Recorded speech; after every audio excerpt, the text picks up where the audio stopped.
Sud Radio Média, l'invité du jour. L'invité du jour, on l'aime, on l'adore, comme dirait la chanson.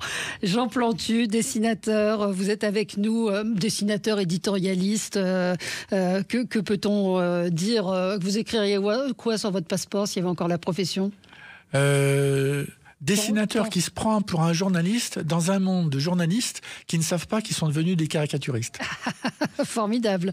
Marianne, ne vois-tu rien venir ? C'est paru chez Calman Levy, le cadeau idéal pour les fêtes de Noël, parce que vous passez en revue cette année, mais avec une vision sur le long terme passé, c'est-à-dire sur tout ce qu'on n'a pas pu voir venir. Alors je rappelle également, puisqu'on est dans la promo, qu'il y a toujours le hors-série 50 ans de dessin du monde, dans le monde, qui est toujours disponible. Et puis Tintin aussi, là aussi, bonne idée de cadeau de Noël, dialogue avec Hergé, dialogue imaginaire avec Hergé. Qui m'a beaucoup influencé. Absolument. D'ailleurs, vous finissez avec des petits dessins de avec Tintin. ce qu'aurait pu dessiner Hergé s'il était vivant. Il aurait dessiné Greta Thunberg, il aurait dessiné l'Ukraine, il aurait dessiné Vive la paix.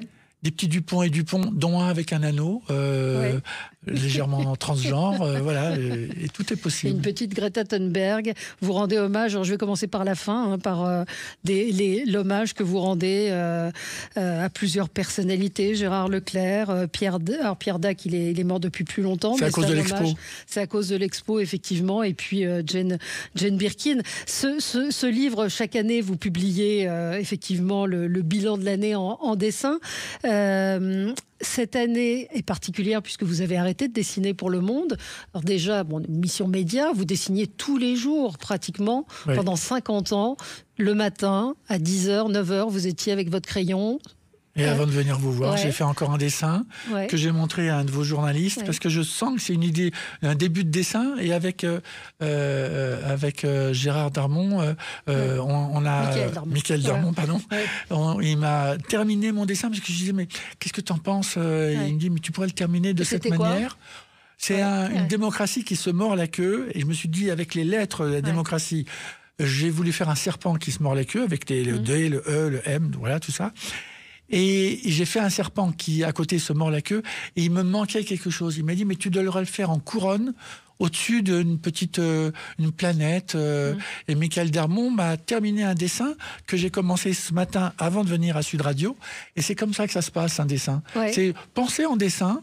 C'est très fatigant, c'est très rigolo aussi, mais à la fois on dessine tout le temps, et même si je ne suis plus à la une du journal, et ça m'a beaucoup, j'ai adoré, travailler pendant 50 ans, je continue à dessiner. Vous voyez, il y a quelques jours, j'étais à Arras pour faire une expo au tribunal de justice d'Arras, et à la fois j'ai fait un débat et j'ai rencontré la famille de Dominique Bernard, avec la femme de Dominique Bernard qui a été assassinée.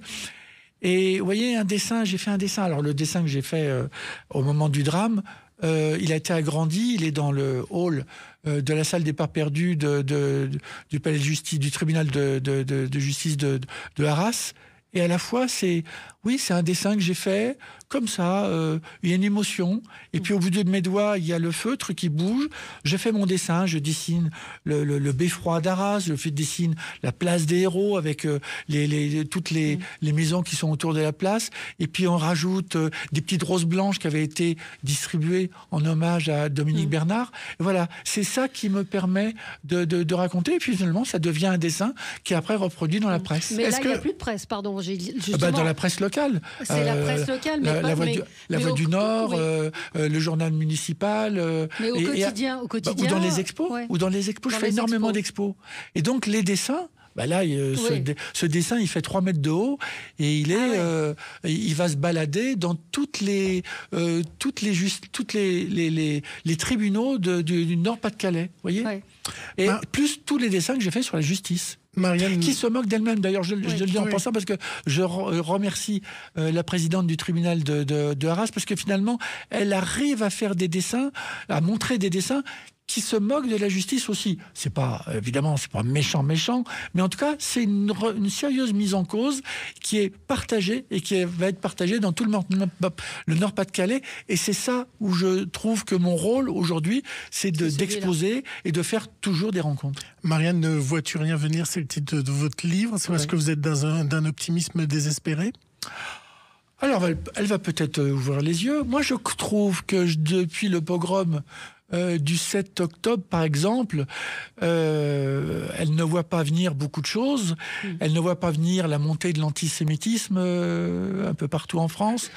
Alors, elle fait semblant de ne pas voir venir. Mais très franchement, maintenant qu'on a vu ce qu'il en est et que certains partis embrayent l'antisémitisme rampant que nous rencontrons un peu partout, je pense qu'elle est en train d'ouvrir les yeux, et je dirais même que des médias qui faisaient exprès de ne pas s'en apercevoir vont peut-être se secouer. Ça fait deux fois que vous critiquez les médias, et l'audience et la télévision. Et je vais vous dire, je prévois en 2024, je ne sais pas si on va le faire en 2024, mais en tout cas au Conseil économique et social et environnemental, on va faire une rencontre dans ce lieu de la place d'Iéna à Paris qui s'appellera Mea Culpa, où tous les journalistes seront gentiment invités, vraiment de partout, pour dire la connerie qu'ils ont faite dans leur vie. Moi, à commencer par moi, des dessins qui sont un peu foireux.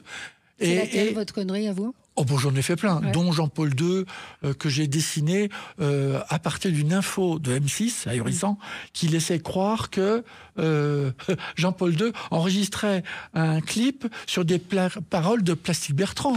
Non mais, tiré à 500 000 exemplaires, hein. Non mais c'est une honte.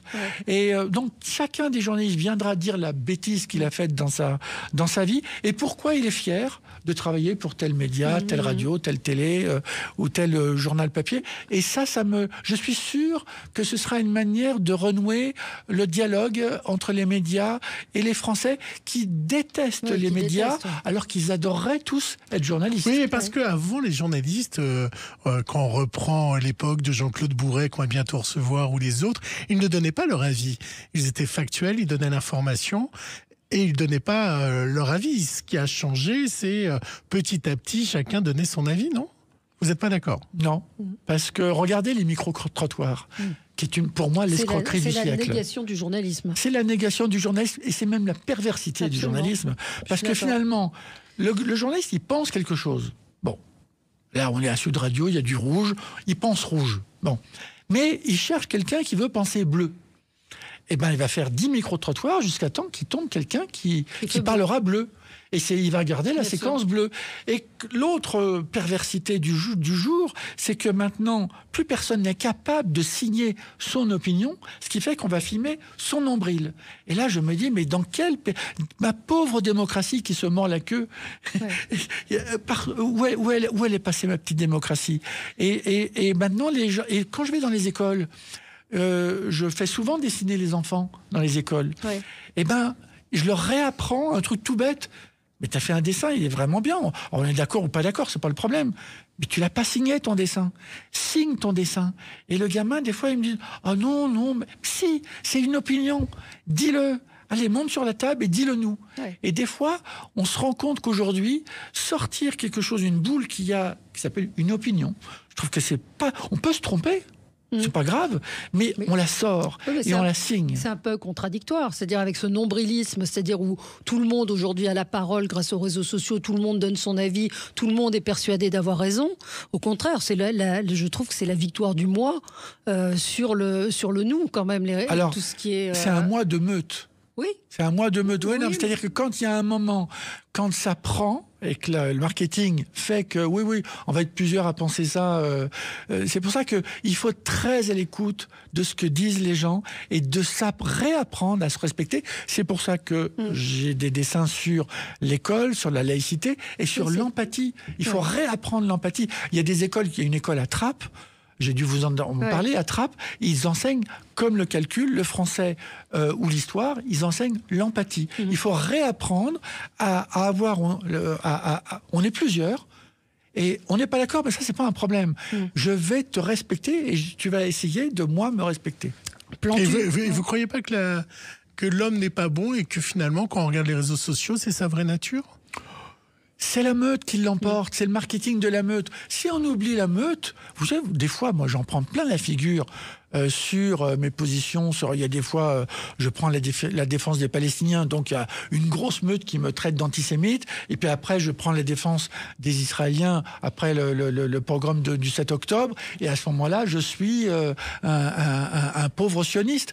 Et c'est la meute, mais la meute, qu'est-ce qu'elle... Moi, sur Twitter, sur Facebook ou Instagram, des fois j'ai 200 000 personnes qui suivent.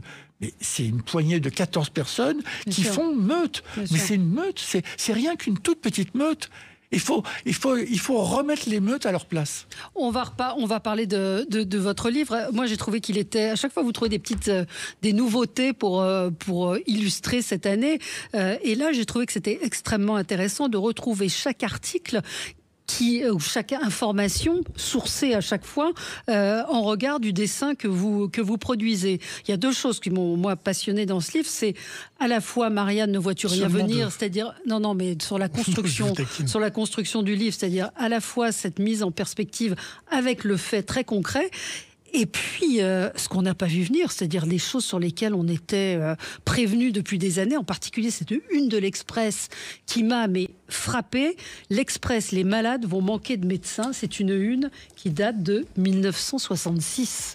Oui. Et c'est un des nombreux exemples dont on va reparler dans un instant. Il y a beaucoup de flashbacks dans le bouquin et des dessins qui datent de 10, 20, 30 ou 40 ans qui annoncent quelque chose que moi j'ai dessiné en étant, j'y connais rien, moi je reproduis ce que les journalistes m'ont raconté dans les couloirs du Monde, et à la fin, quand je les regarde, je me dis, oh là, en fait ça annonçait quelque chose qui nous pète à la gueule aujourd'hui. Oui, c'est ce que vous dites dans la préface, les déserts médicaux, le prix de l'essence, les caddies vides, on a vu s'installer cette année des frustrations un peu partout, une ambiance post-gilet jaune, mais tout ça c'était déjà annoncé. On y revient dans un instant avec ce livre, Marianne ne vois-tu rien venir, l'année de Plantu chez Calman Lévy. Tout de suite. Et je rends hommage à Reiser, qui avait été, j'étais un admirateur de ce dessinateur de Charlie Hebdo, qui avait installé des capteurs solaires sur son balcon. Alors c'était il y a 50 ans. Et EDF venait démonter tous les jours parce parce qu'il tuait le monopole d'EDF. Et moi je trouve, et maintenant tout le monde trouve normal de voir des capteurs solaires sur son toit. On se retrouve dans un instant avec Plantu. À tout de suite. Sud Radio. Le supplément média. Et la pauvre Marianne qui n'a rien vu venir. Marianne ne vois-tu rien venir. L'année de Plantu 2023, ça paraît chez Calman Lévy, cadeau de Noël idéal pour papa, maman, le frère, les jeunes aussi, les ados, pour leur expliquer. Tous ceux qui veulent réviser leur fiche de l'année. Parce que des fois, on oublie. De 7 à 107 ans, comme la durée de vie s'est allongée. Vous avez donc passé, comme à votre habitude, l'année en revue. Il a fallu faire des choix. Qu'est-ce qui vous a, vous, le plus marqué cette année ? Le fait d'avoir annoncé, sans le faire exprès, parce que je ne suis pas du tout un oracle, d'avoir annoncé grâce à mes amis journalistes des tas de choses qui nous pètent à la figure, comme par exemple ce dessin qui date de 1997, où il y a des policiers qui s'approchent d'une banlieue où on sent que ça va péter de tous les côtés. Il y a des chiens qui mordent des tas de gens. Et puis il y a un policier dans la voiture de police qui dit « Et là, pourquoi on n'y va jamais, chef ?» Et il y a l'autre policier qui dit « L'écoutez pas, chef, c'est un nouveau. » Et c'est... Alors j'ai dit ça un peu pour rire, il y a en 97. 97. C'est ça qui est fou. Et je me souviens qu'à l'époque, j'en ai pris plein la figure. Et puis il y a cette petite Marianne que j'ai mise dans l'ouverture de ma préface, elle se regarde dans un miroir et puis elle tombe sur le visage de Marine Le Pen. Et par exemple, un autre dessin sur le fait que... Et moi, j'étais d'accord avec cette mesure de Chirac qui avait arrêté le service national. Moi, j'étais d'accord. Et je pense que j'ai eu tort d'être d'accord avec Chirac. Je pense qu'il fallait garder le service national. Mais vous voyez, c'est des choses... Avec le temps, quand je regarde mes dessins, c'est des dessins plutôt sympathiques. Ah ben, il est sympa, Chirac. Ben non, ça va pas. Et on s'en est rendu compte pour la guerre en Ukraine qu'on n'a pas le matériel, on n'a pas les munitions, on n'a pas ce qu'il faut pour aider l'Ukraine, alors que nous-mêmes, déjà pour nous, on a une semaine de munitions. On n'imaginait pas que la guerre reviendrait en Europe. Oui, mais c'est là le problème. Attendez, moi je suis pas militaire, mais il y a des militaires qu'on a muselés. Alors, on dit la grande muette, mais il y a quand même un chef des armées qui avait dit au moment du défilé du 14 juillet, il y a un problème. Oui, mais vous il a savez été viré. À chaque fois, on est à un basculement. C'est-à-dire que l'Israël allait faire un accord avec l'Arabie Saoudite, et bim, ça part dans l'autre sens. La Russie devait faire un accord avec l'Ukraine, bim, c'est parti dans l'autre sens. En fait, on est toujours au bord de la vallée, et soit c'est le gouffre, ou soit on continue la route. Et c'est la raison pour laquelle il faut écouter les journalistes qui connaissent le terrain, qu'il faut écouter les profs d'histoire, qu'il faut revisiter des choses que moi je découvre. Le Haut-Karabakh, moi je ne connais pas grand-chose sur le Haut-Karabakh, mais à la fois, et en Arménie, et l'Azerbaïdjan, mais à la fois il faut comprendre qu'est-ce qui s'est passé. Et là je discutais encore avec Michael Darmon, comment ça se fait qu'Israël ne reconnaît pas le génocide arménien? C'est quoi ce truc? Bon ben voilà, c'est des choses qu'il faut enseigner calmement et revenir. Et puis après, on propose une opinion. Mais encore faut-il écouter ce que disent les autres. Est-ce qu'il faut écouter Pascal Praud? Il faut écouter ses colères et se dire, tiens, pourquoi il en veut tellement à France Inter, par exemple? Et c'est son grand truc. Moi, je trouve que des fois, il part complètement en sucette, et je trouve qu'il y a peut-être des choses, tiens, il dit quelque chose, et pourquoi France Inter déteste ces news, des trucs comme ça? Moi, il n'y a rien qui me dérange. Ce qu'il faut juste, c'est reprendre calmement. Et dans mon Media Culpa, que je ferai peut-être un de ces jours, on mettra tout le monde ensemble. Je ne dis pas qu'à la fin, tout le monde s'embrasse sur la bouche. Ce que je voudrais juste, c'est que les Français qui aiment, en fait, les médias, comme ils aiment la politique, même s'ils disent exactement le contraire, à la fin, eh ben, ils diront « Ah oui, mais mes enfants, on va peut-être les inciter à devenir journalistes ou politiciens. » Vous êtes très optimiste. Alors, vous la reprochez d'être naïf, même parfois. Je me souviens d'une de nos interviews où vous parliez du colibri avec sa petite goutte d'eau. Oui. Faut le faire. Sauf que j'ai l'impression que l'incendie aujourd'hui, il est gigantesque. Et que la petite goutte d'eau... J'étais à Arras pour rendre hommage à la famille de Dominique Bernard, le professeur qui a été assassiné. J'y retourne dans une école de Arras, là, dans quelques semaines. Comment ils réagissent? Parce que ça fait longtemps que vous allez dans les écoles, justement. Il y a un changement de comportement, vous y êtes allé au lendemain des attentats de Charlie Hebdo, on vous disait, vos copains l'ont bien mérité. Est-ce qu'il y a des choses qui ont changé? Est-ce que ça s'est radicalisé? Je l'entends moins, ça. Parce que c'est plus loin, peut-être. Par contre, ce qui est un truc assez rigolo, c'est souvent, il y a la prof qui est là, et il y a toujours un gamin qui dit « Monsieur, vous pouvez pas dessiner la prof ?» Alors la prof, elle est tétanisée. Et dessinez, elle a des poils, faites-lui des poils aux pattes, elle a des poils aux pattes. Bon, je dis, mais tiens, viens dessiner sur mon iPad. Viens, va faire le dessin. Alors comment le gamin qui était très volubile, il commence déjà... Il dit, vas-y, dessine. Alors on est bien d'accord, tu vas dessiner ta prof avec des poils aux pattes. On est bien d'accord, elle a des poils aux pattes? Non, monsieur rigolo a dessiné. Ah bon, donc tu veux lui faire de la peine? Et donc, à la fin, il fait un dessin. À la fin, il dessine un lapin. Vous voyez? C'est mignon.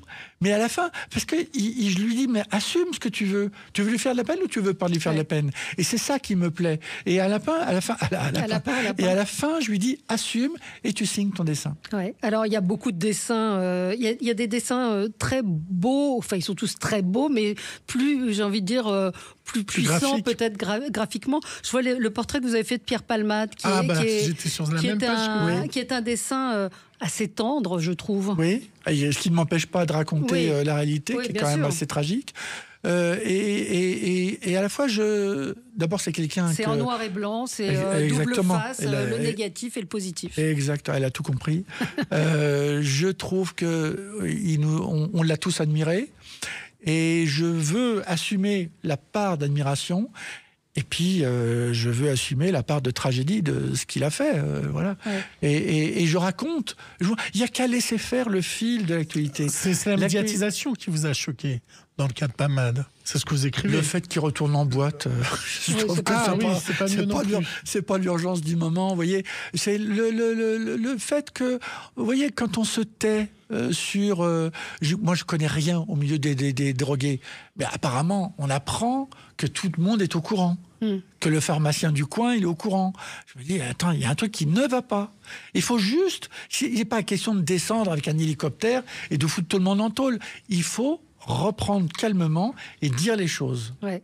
Ça, ce que fait le dessin de presse, et ce que font mes amis dessinatrices, dessinateurs, c'est qu'on raconte des trucs avec une part d'inconscience, une part d'impertinence, d'accord, mais à la fois on finit par dire des choses. Et à la fin, même si elles sont dites de manière outrancière, après, à vous de vous en emparer et de raconter ça calmement, journalistiquement. Mais en une image, on dit beaucoup de choses. Il y a ce dessin avec un petit enfant et qui est entouré de téléphones portables avec harcèlement, H-A-R, sur chacun des portables. Oui. Et on comprend la puissance de cette image, de la douleur, et puis de tous ces téléphones qui s'abattent sur ce petit garçon. Oui. En une image, tout est dit. Exactement. Et je n'aurais pas imaginé qu'on parle autant du harcèlement. Au début, je pensais que c'était un effet de mode. Mais non, il y a un véritable problème. Et il faut être à l'écoute de ces enfants. Bon. Et dans le littré, je ne vais pas faire celui qui fait semblant d'avoir lu littré, mais dans le littré, le mot enfant, ça veut dire celui qui ne parle pas. Ouais. Et bien justement, on va lui apprendre à parler. Il faut parler. Il y a évidemment tout un chapitre qui est consacré à l'international, en particulier avec les mollahs qui sont assez terrifiants quand vous les il y a Barbie et Barbu. Oui. Exactement. Oui.